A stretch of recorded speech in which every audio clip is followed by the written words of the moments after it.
Så Soul's Food, det kom allerede der i 2011, 12 stykker fik jeg del til det.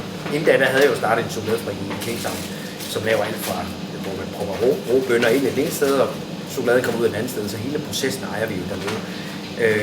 Så da Soul's Food så tog form, der jeg startede med at kalde det et testkøkken, fordi jeg kom jo fra isbranchen og har et godt navn i isbranchen, kan man sige. Og for ikke at ødelægge det navn, hvis jeg nu starter noget nyt op, og det blev helt kaos, og folk løb skrigende bort og sådan noget, så kunne det godt give nogle ridser i nakken, kan man sige, rent brandmæssigt. Så derfor kaldte jeg det bare testkøkken. Så tænkte jeg, okay, hvis det ikke går, så har vi jo bare tilsat noget af. Men det viste så at blive en succes her allerede i november 2012, det er 4 års jubilæum her, at det faktisk var blevet en succes allerede i starten af. Folk kunne godt lide det her mix mellem at støtte lokalbønderne i Afrika, og så købe nogle lækre produkter som chokolade. Så det er jo egentlig der, det er super form.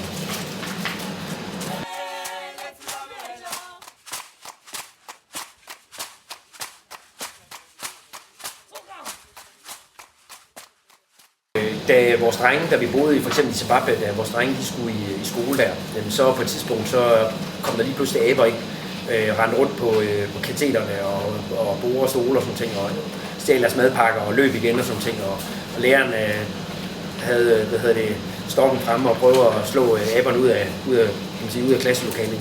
Så det er en meget stor oplevelse. Og så det der med, at man er eneste hvid blandt en masse sorte børn, og sådan ting, ikke, er også meget specielt. Det sprog, der er specielt dernede, ikke? Det måde, de spiser på, og det er kulturelt meget, meget forskelligt fra hjemme. Ikke? Så de har virkelig fået en oplevelse. De har fået lært en masse sprog, fået også meget kulturel forståelse, ikke? Af at det ikke er alle, der ligesom bor her i reservaten og har penge til en iPhone og penge til biler og alle mulige andre specielle ting. Og det har også gjort, at for os som familie, vores værdier, er også sådan, at det er fuldstændig lige meget for os, hvad for noget tøj og noget, så længe vi har det godt og sunde og raske og kan hjælpe en masse mennesker, det er de værdier, som jeg tror børnene har fået med sig ved at være dernede. Men det er også sådan, at man kan ikke bare give folk en høj løn til at starte med dernede. Fordi at, hvis jeg har en butik her, og den ligger i Afrika, og jeg lige pludselig giver dem 3 gange så meget som alle andre, så dem, der har butik over på den anden side, så begynder deres medarbejdere, der gerne vil herover, og så finder de ud af, hvor meget løn de får her, fordi de andre de prater måske med det. Så går de tilbage til deres arbejdsgiver og siger, men derovre der får de 3 gange så meget, og jeg vil have mere løn, og jeg strækker, og det skal åbent ud. Og hvis det så begynder at sprede sig med ringene, så kan det faktisk blive meget nødvendigt. Derfor vil jeg holde, at der kommer nogen til mig, som bliver nødt til at give den løn, som alle andre giver. Så det kan være politisk farligt at bare gå ud og som blåøjede danskere, så tror jeg, at jeg kan give dem lidt som en løn, fordi man siger 1200, men jeg giver 1200 eller 2400 kroner. Det er jo lige meget for mig. Men det er det ikke for dem, der driver erhverv. Så er det også, det man kan gøre, som jeg gjorde, det er bare at øge kompetencen blandt medarbejdere. Hvis de øges, så kan man bedre retfærdiggøre, at du skal have en høj løn, fordi du har fået en anden stilling og har mere ansvar.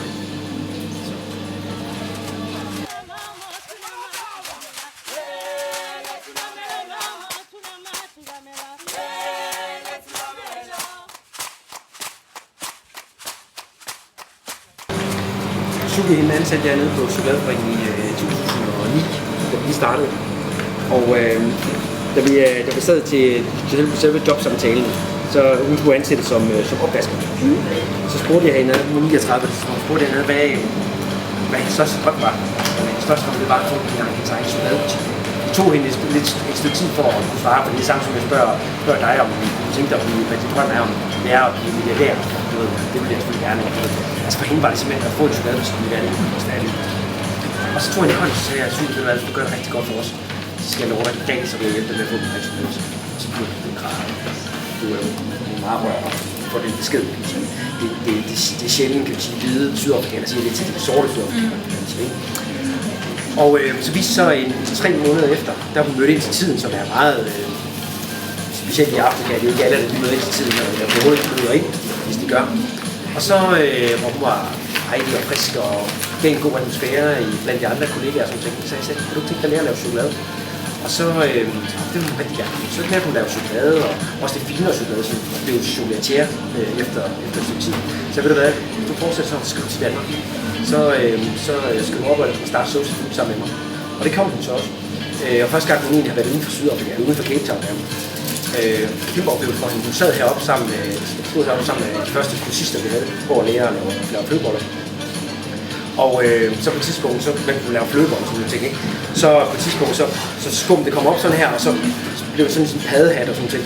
Og så var det lidt sjovt, fordi alle, der var der, de vidste godt, at når man dyppede en chokolade, så kom den der paddehat-formede fallers-symbol, kom til at hænge ned.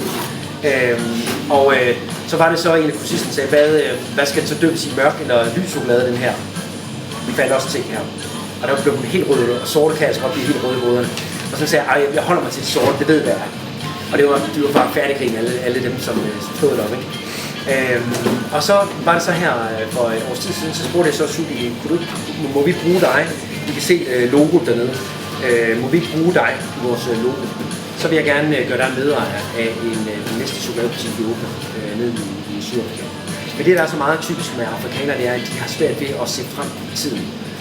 Fordi de er vant til, at jamen, måske lever jeg ikke i morgen, måske lever mine forældre ikke i morgen, måske kan jeg ikke få brød i morgen, så jeg vil hellere udnytte nuet.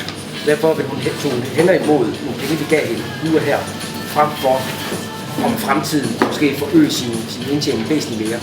Så for hende var det mere væsentligt at få nogle penge nu her i dag, så vi gav hende nogle penge for at bruge logoet, frem for at hun måske kunne nå en strøm, som hun arbejder sig på. Det er også meget sjovt, hvordan de tænker dernede, trods alt.